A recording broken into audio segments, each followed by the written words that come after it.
دي الساقية بقى بتاعت زمان. شوفوا المية اهي بتسقى. لا دي غويطة مش زي عندنا، دي غويطة قوي قوي قوي يعني. اوعى تروح عندها ماشي. هنا بقى الرز بتاعي اهو زي ما انتم شايفين، بسم الله ما شاء الله. يعني بدأ بقى يتشرب وعمل الوش بتاعه، ويعني ما عدتش بحط حاجه تحته. يعني هما شويه النار اللي تحته دول بس كده ينشفوه خلاص، ما عدتش احط اي حاجه تاني. يا صباح الفل ويا صباح الله الله الله الله. الساقيه اهي بتاعت زمان. عم نصورها يلا ياسين. يلا يلا.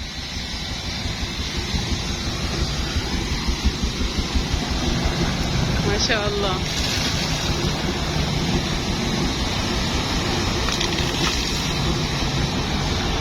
شوفي يا ياسين بتسحب الميه منين؟ بتودي الميه هنا اهو. الميه اللي بيروي الجنب التاني ده اهو. شوفوا بقى الميه ماشيه في الماسور ما شاء الله.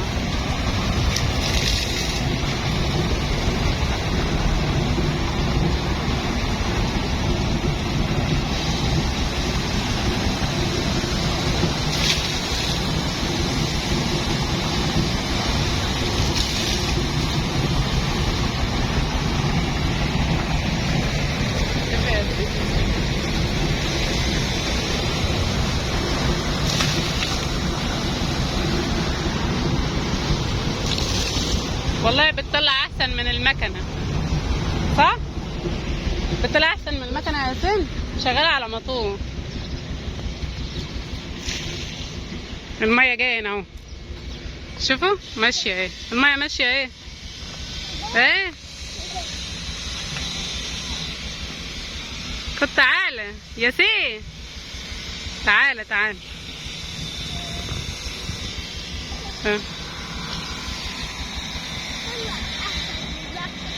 بتطلع احسن من المكنه ما شاء الله. اهي شوفوا دايره ازاي.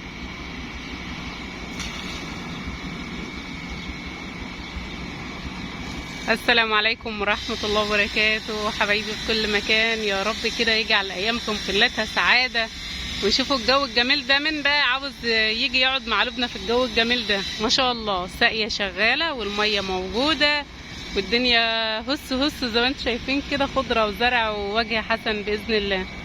يلا يا ياسين تعالى عشان ما تقعش في الميه. تعالى تعالى ياسين يلا ماشي.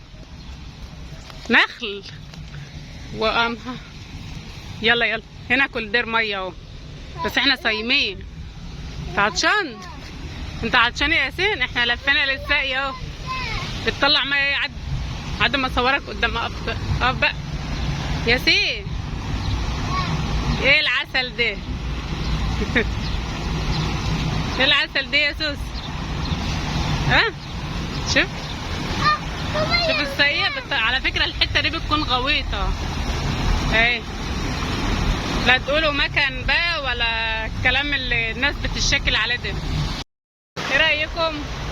ايه رايكم في الحلاوه والطعامه دي؟ ايه؟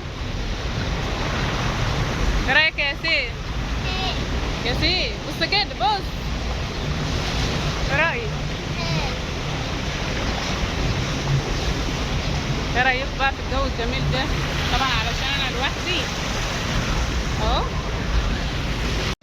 دي الساقيه بقى بتاعت زمان. شوفوا الميه اهي بتسحب بقى وتطلع كده ايه. صوت الساقيه اصلا جميل.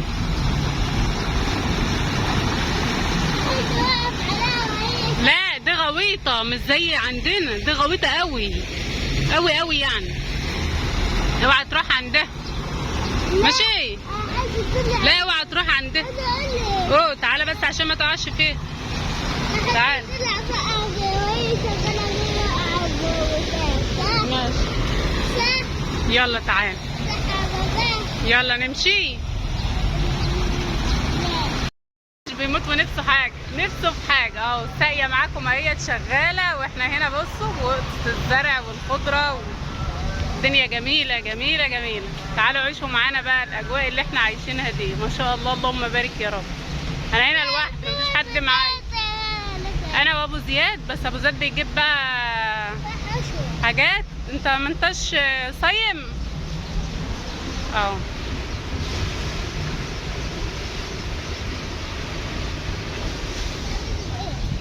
منور يا ابو زياد. ايه النور ده يا سيف؟ شفتوا خدتكوا فين؟ تشوفوا الساقية بقى وجمال الساقية والحاجات الجميلة ديت احسن من المكن بكتير. بس احنا بلدنا بقى ما عادتش بتعمل الحاجات دي. هنا بقى عاملين بوابة اهوت، يقفلوا البوابة من هنا ويفتحوا هنا تودي المية الجاية التاني. يقفلوا هنا زي ما انتم شايفين كده قافلين اهوت، ويفتحوا هنا تودي مية الجنب التاني. شوفوا عاملة ازاي جميلة ما شاء الله، اللهم بارك يا رب. حلوة خالص. ما عادش عندنا الساقية ديت، اتلغت من زمان. شوفوا هي دي بقى حياة الفلاحين كلها كده، حاجات جميلة. هي عناء وشقاء، لكن كلها حاجات حلوة ما شاء الله. حطوا لايك للفيديو، ولو عجبكم الفيديو بقى تقولوا لي كررها تاني وانا اعيدها لكم تاني ان شاء الله. احنا عرفنا المكان، والله انا كنت جايه في حاجه وسبحان الله يعني لقيتها في وشي، فقلنا بقى نغير كده من محتوانا شويه يعني.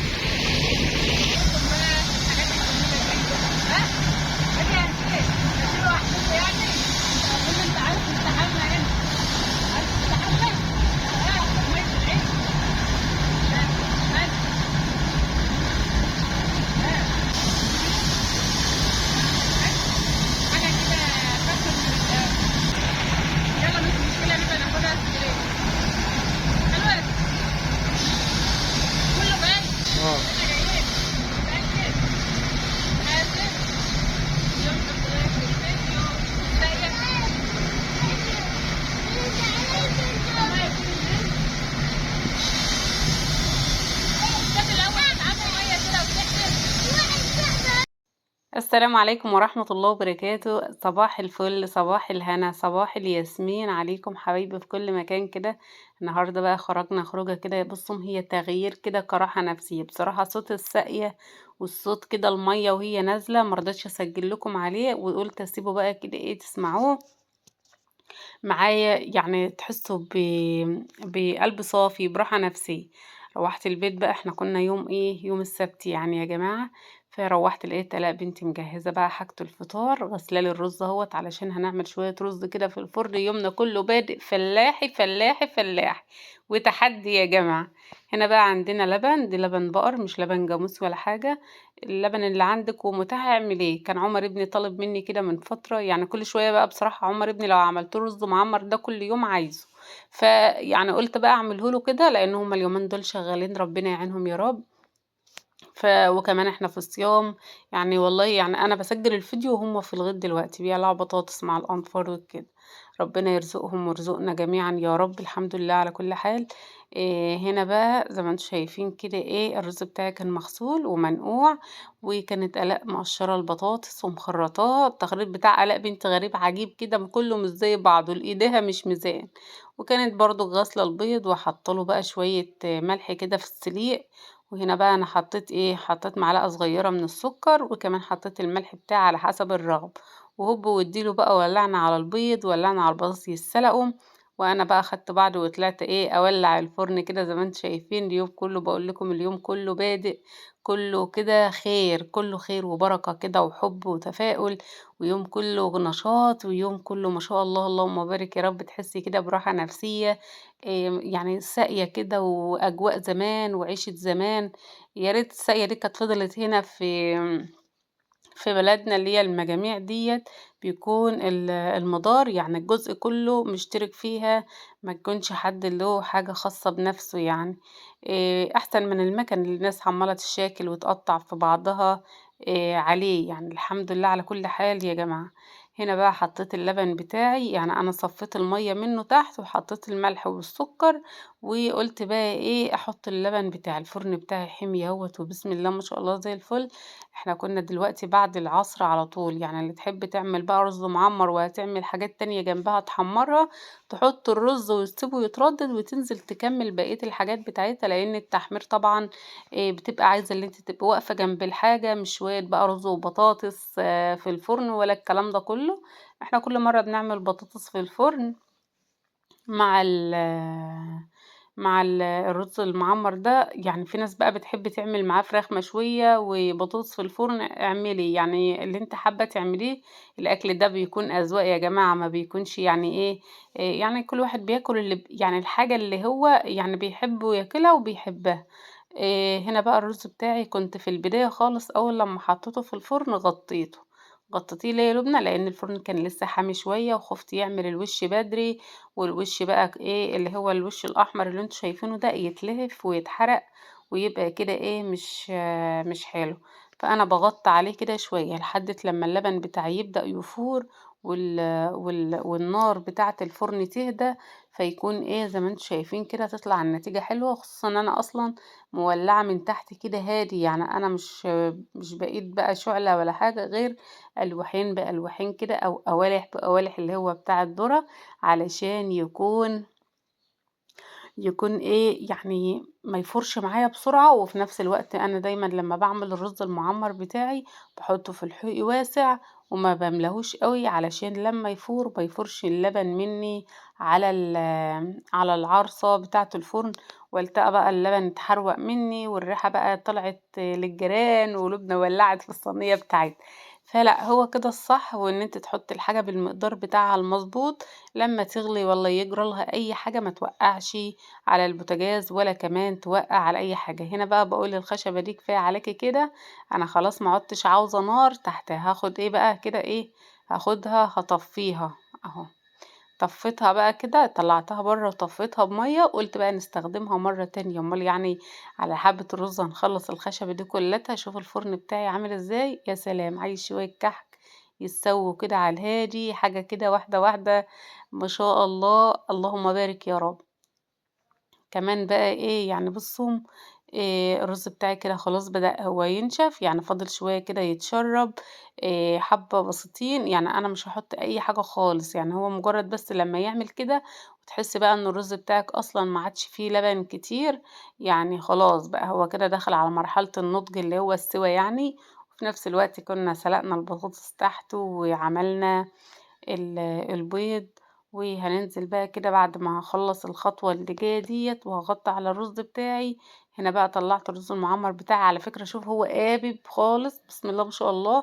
ولما بتطلعيه من الفرن بيقوم مطفي، يعني الدخنة اللي بتبقى طالعة من الرز دي بتبقى نفخة، يعني زي النفيخة كده لما تكوني عاملاها وتلاقي الحاجة بتاعتك كده بسم الله ما شاء الله. هنا بقى جبنا سمنة بلدي، كنا مسيحينها كده يعني ادهنها، او ممكن تحطي زيت او اي سمنة نباتي، مش شرط سمنة بلدي اللي معندوش. وادحيها كويس على البوتاجاز علشان ما تحطهاش كده ايه تكون مسيحة بس بتدي ريحة، لا ادحي الحاجة بتاعتك خالص خالص علشان ما تبقاش لها ريحة كده مش اللي انتي مثلا ما تحبهاش او حاجة. فهنا بقى حطيت قلت احط شوية كده على وش الرز اهو، بيخليه مفلفل وبيخليه بسم الله ما شاء الله زي الفل. المرة اللي فاتت كنا عاملين بلبن جاموس، فكان اللبن الجاموس كان سمين، يعني كان سمين عن ده. البقر بيكون خفيف شوية عن اللبن الجاموس، فالوش بتاعه بيكون يعني مش قوي زي التاني، بس بسم الله ما شاء الله النتيجة جميلة وزي الفل زي ما انتم شايفين كده.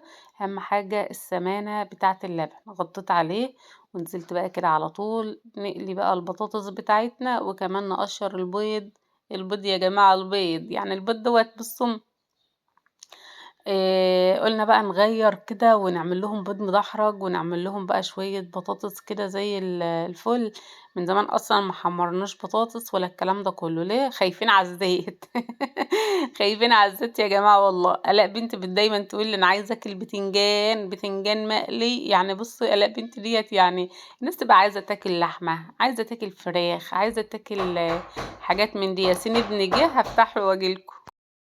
وهنا بقى زي ما انتم شايفين زي ما بقول لكم كده، الاء بنتي تقول لي يعني انا عاوزه اكل بتنجان مقلي وفلفل وبطاطس وبيض، ويعني ولادي كلتهم كده يعني الحمد لله راضيين بقليلهم، مش يعني الحمد لله، يعني ده بيبقى احلى طعمه واحسن من اللحمه بكتير. ده الرز المعمر بتاعي جبته من فوق. وكمان هنا بقى كنت بحمر في في البطاطس، وبجهز بقى كده في الفطار قشرت البيض وولعنا بقى كده على الباص يتحمر، علشان يعني الحاجة بتاعتنا كده تكون سخنة سخنة كده على السريع. كمان عملنا العصير بتاعنا بقى، طبعا هو بيبقى يا عصير مانجا يا خروب، واللبن دوت كنا غاليينه عشان بنحط فيه تمر اللي هو البلح، يعني كده بنفتحه ونغسله ونحط فيه. يكون انا بحبه كده ساعة الفطار بصراحة، ما بحبش اعمله كده لما احب اكل البلحة كده مقرمشة في قلب اللبن. مش عارفة بقى كلكم كده. وما بحبش كمان احط لبن، يعني احط في اللبن سكر، يعني هو البلح نفسه بيكون فيه سكره، فانا مش بحب السكر عليه غير اللي هو منه فيه، يعني كده البلح واللبن وبس. هنا بقى حمرت البطاطس، وما شاء الله بقى زي ما انتم شايفين كده الرز المعمر بتاعي اهوت بوريهولكم. بسم الله ما شاء الله، اللهم بارك يا رب، حاجه كده بسم الله ما شاء الله، عسل عسل عسل، اللهم بارك يا رب. الف هنا طبعا للي ياكل. والطريقه سهله وبسيطه. واللي بقى هيقول لي الرز بياخد قد ايه لبن يا لبنى، بصي اعمليه زي ما انت بتعملي ال- الرز العادي بالظبط، بس انت اغسلي الرز بتاعك ونقعيه بميه الاول لمده ساعه، وبعد كده صفي المية من عليه. وبعد ما تصفي من المية من عليه تروحي عاملة اللهم صل على النبي، تحطي اللبن يغير كده عقلة، يعني تحطي صبعك كده على الرز، يعني هي عقلة الأولى من إيديكي كده. أنا بعمل كده وزوديه شوية ما بيجراش حاجة. بيطلع معاكي النتيجة زي ما انت شايفة كده، نتيجة 10/10، يعني حاجة كده بسم الله ما شاء الله اللهم بارك. الفطار بتاعنا بقى كده حطينا مخلل وحطينا بطاطس وحطينا سلطة، وكنا بقى قاعدين كده نجهز في الفطار، ولسه بقى هنجيب العصير وهنجيب الحاجة بقى كده علشان نفطر وكده. ما حصلش نصيب بقى اللي احنا نقعد نتجمع على سفرة رمضان النهاردة كده، يعني كلنا بقى كده يعني ما كناش موجودين. حماتي كانت موجودة قاعدة يعني وأنا باغرف وكده يعني، بس أنا كنت غرفت الفطار ده لحد يعني وكده، ما كانش هيفطر في البيت في الوقت ده، لا أنا ولا ولادي ولا أنا ولا ولادي ولا أبو زياد قعدنا فطرنا في البيت. فأنا بقى خدت الفطار دوت كده، يعني خدته وخدت بطاطس وخدت بيض، وطبعا خدت طماطم اللي هي حب بقى، ما خدتش طماطم كده، خدنا البيض اهو. والبقيت يعني آلاء ونانتها وياسين بس هما اللي قعدوا فطروا، فعشان كده احنا ما صورناش بقى الجزئية ديت. يعني الحمد لله على كل حال. والحمد لله يعني اي حاجة بتحصل لنا فربنا كريم، وربنا طبعا كله في ميزان حسناتنا، والحمد لله على كل حال. يعني انا هنا بقى بشوف مين هياخد ومين، علشان ما انساش حد يعني وكده، خصوصا ان احنا مثلا بنكون صايمين طول اليوم، وولادي مثلا صايمين وهبطانين، وكمان مش هيفطروا في البيت زي الناس يعني فاهمين. يلا الحمد لله على كل حال، يعني الحمد لله فضل ونعمة من ربنا. اي حاجة بتجيلنا او اي حاجة بتحصل لنا فهو في ميزان حسناتنا ان شاء الله، يعني ان شاء الله ان شاء الله ربنا بعد العسر يسر بإذن الله، بعد العسر يسر بإذن الله. فهنا بقى زي ما انتم شايفين كده كنت باغرف بقى، يعني بصراحة بيصعبوا عليا، يعني كانوا يعني زياد وعمر بيسرحوا بقى مع الأنفار في البطاطس، زراعة البطاطس تقليع البطاطس وكده، فبيطلعوا من البيت بعد السحور على طول، يعني بعد ما بيفطروا وبعد السحور بيقوموا بقى يصلوا الفجر كده وبيمشوا. فلما بيجوا يريحوا شوية، ولو احنا بقى عندنا اي شغل عايزين نروي بطاطس عايزين نعمل حاجة فبنصحيهم، يعني مش يعني الحمد لله هم ايديهم بايدينا، وهم برضو سندنا.